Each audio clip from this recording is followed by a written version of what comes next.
La scène qui ouvre cette histoire ressemble à un tremblement de terre diplomatique. Sous les projecteurs du monde entier, le président français lâche une bombe que personne n'avait osé imaginer. Il annonce sans détour que la France quitte l'OTAN. Pas une suspension, pas une mise en pause, une rupture sèche, frontale, assumée. Devant les journalistes médusés, il accuse Washington de trahison répétée et d'un mépris stratégique devenu insupportable. L'effet est immédiat. L'Europe retient son souffle. Les États-Unis fulminent. Les diplomates s'agitent comme si un incendie venait de se déclarer au cœur du système atlantique. À Paris, la déclaration tombe comme le glas d'une époque révolue. Le chef de l'État ne mâche pas ses mots. Il parle d'humiliations accumulées, de promesses non tenues, de décisions prises dans le dos des alliés. Pendant des années, dit-il, la France a joué le jeu, respecté la ligne, accepté les compromis. Aujourd'hui, cette époque est terminée. Le pays doit rompre avec une alliance devenue synonyme de dépendance. Le ton est ferme, presque brutal, une claque géopolitique dont les chancelleries ne se relèveront pas de sitôt. Pour comprendre cette explosion diplomatique, il faut revenir quelques semaines plus tôt, à Bruxelles. Ce devait être un sommet banal, un moment d'unité et de belles paroles. Les drapeaux européens flottaient, les discours s'enchaînaient, les promesses d'amitié éternelle fusaient. Officiellement, tout allait bien. Officieusement, tout se fissurait, car derrière les caméras, Washington et Berlin avaient signé un accord secret, un contrat d'armement colossal, conclu sans prévenir Paris. Une décision prise dans l'ombre, un coup de poignard qui allait faire dérailler tout le sommet. Quand la France découvre l'accord, le choc est immédiat. Les diplomates parlent d'un séisme. Le président comprend qu'on l'a roulé dans la farine. Les réunions s'annulent, les visages se ferment, les sourires disparaissent. La confiance entre alliés vole en éclats. Ce qui devait être une célébration de l'unité devient un moment d'humiliation publique. À partir de cet instant, le compte à rebours est enclenché. Ce n'est plus une tension, c'est une rupture. De retour à Paris, l'Élysée convoque une réunion d'urgence. Les mots fusent. Le président accuse Washington d'ingratitude, d'opportunisme, de duplicité. Il annonce la suspension de la coopération militaire. La presse internationale explose. Les télévisions américaines minimisent l'affaire. Les médias européens parlent d'historique. Le débat enfle.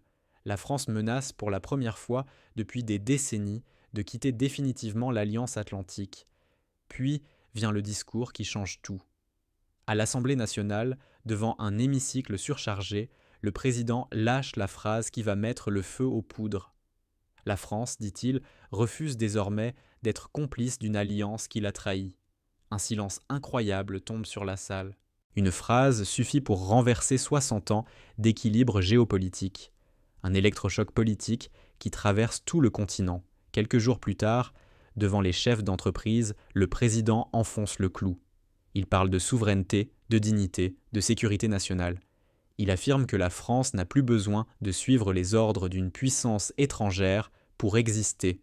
La salle explose en applaudissements, les foules s'enflamment, les réseaux sociaux deviennent un champ de bataille idéologique. Le pays se scinde entre fierté et inquiétude, mais une chose est sûre, quelque chose vient de basculer. Aux États-Unis, les réactions sont glaciales, les porte-paroles expriment leur déception. Les analystes parlent d'erreurs stratégiques. Certains sénateurs voient déjà un effet domino qui pourrait fissurer tout l'édifice atlantiste. Mais à Paris, l'ambiance est tout autre. Le peuple redécouvre un mot qu'il croyait oublié. L'indépendance. Alors le président signe le décret. En quelques minutes, la France claque la porte de l'OTAN. Un geste que personne n'avait osé faire depuis des générations. Les marchés paniquent, les capitales s'agitent, les experts annoncent la tempête. Mais Paris garde son cap. Un plan d'urgence est activé. Les budgets militaires explosent. Les industries stratégiques sont rapatriées. La France prépare son retour à la souveraineté totale. Pourquoi un tel coup de force ? Le président répond par un seul mot : l'honneur. Pendant trop longtemps, dit-il, la France a accepté l'humiliation. Aujourd'hui, elle refuse de plier, et ce refus brûle comme une torche dans la nuit. Dans les rues françaises, l'annonce continue de résonner comme un coup de tonnerre. Les conversations s'enflamment. Certains y voient un acte de courage historique, d'autres redoutent un isolement dangereux. Mais une certitude domine, la France n'est plus la même. Le pays a franchi une ligne que personne n'avait pensé voir franchie de son vivant. L'ère des dépendances imposées est terminée. Et ce bouleversement ne s'arrête pas aux frontières françaises. À Bruxelles, l'atmosphère est électrique. Les dirigeants européens oscillent entre panique et admiration honteuse. Officiellement, ils appellent au dialogue, à la coordination, aux valeurs communes. Officieusement, tout le monde sait que la décision française met à nu une vérité dérangeante. L'Europe était devenue incapable d'agir sans l'ombre américaine au-dessus d'elle. Paris vient d'arracher ce voile. Une fissure profonde s'ouvre dans l'ordre occidental. Certains responsables européens murmurent déjà qu'un second pays pourrait suivre l'exemple. On parle d'un séisme politique, d'une recomposition, d'un risque existentiel pour l'OTAN. La machine atlantiste vacille et personne ne sait si elle pourra se relever. Pendant ce temps, à Washington, c'est la stupeur. La Maison-Blanche accuse la France de mettre en péril la stabilité mondiale. Les plateaux télé américains sont en ébullition. Comment un allié historique ose-t-il rompre les rangs? Comment Paris peut-il tourner le dos à une alliance qui a structuré l'ordre mondial depuis la guerre froide? Les analystes se déchirent. Certains dénoncent une trahison française. D'autres, plus lucides, y voient dans le signe d'un effondrement de confiance que Washington aurait lui-même provoqué en privilégiant systématiquement ses propres intérêts. Dans les journaux américains, une idée prend forme. Si la France ose se libérer de l'influence américaine, combien d'autres pays attendent leur tour? C'est cette peur-là, plus que la rupture elle-même, qui inquiète le plus Washington. En France, le gouvernement avance à toute vitesse. Les premières mesures économiques sont dévoilées. Réduction des taxes sur la production nationale, relance massive du nucléaire, rapatriement stratégique des entreprises vitales. Le pays se réarme économiquement comme militairement. Le message est limpide. La France n'attend plus l'aval de quiconque. Elle construit son avenir avec ses propres mains. Les chiffres commencent à tomber. La production nationale remonte, les importations chutent, les acteurs industriels reprennent espoir. Dans certaines régions, on n'avait pas vu une telle dynamique depuis des décennies. Mais cette renaissance a un prix. Les partenaires occidentaux suspendent discrètement certains accords. Des coopérations sont gelées. Des sanctions déguisées apparaissent.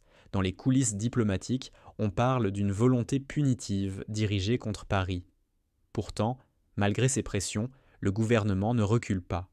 Le président martèle que la liberté se paie, mais que la dépendance coûte toujours plus cher. Cette phrase devient un slogan, repris partout, de la rue jusqu'au plateau télé. À mesure que les tensions montent, un phénomène inattendu surgit. Un vent de respect traverse le monde. Dans plusieurs pays d'Amérique du Sud, d'Afrique et d'Asie, les dirigeants saluent publiquement le geste français. Pour eux, c'est l'exemple d'une nation qui ose rompre avec un système où quelques puissances décident là pour tous. La France devient le symbole d'une libération possible, une sorte d'étincelle qui ravive l'idée même de souveraineté dans un monde saturé de dépendance politique. À Paris, les débats internes virent parfois à l'affrontement idéologique. Les syndicats craignent un choc économique. Les entreprises réclament des garanties. Les partisans du président parlent de renaissance nationale.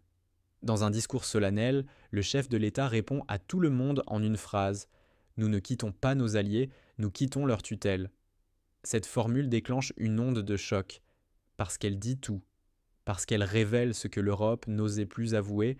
L'Alliance atlantique avait cessé d'être une coopération pour devenir un carcan.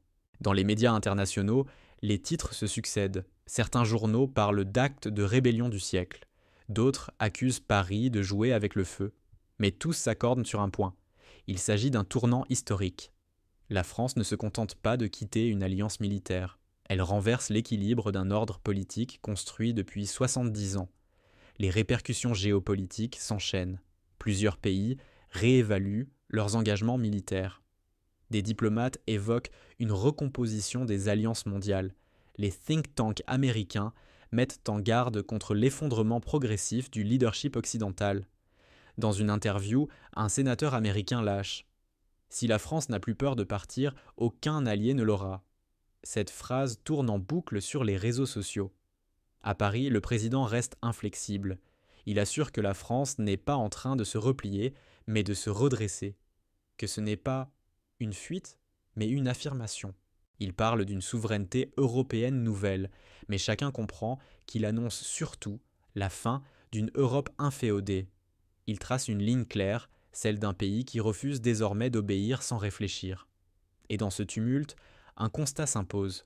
Ce que Paris vient de faire dépasse la politique, dépasse la géostratégie. C'est un acte identitaire, un rappel brutal que la liberté d'une nation n'est jamais garantie, qu'elle doit se défendre, se revendiquer, s'assumer.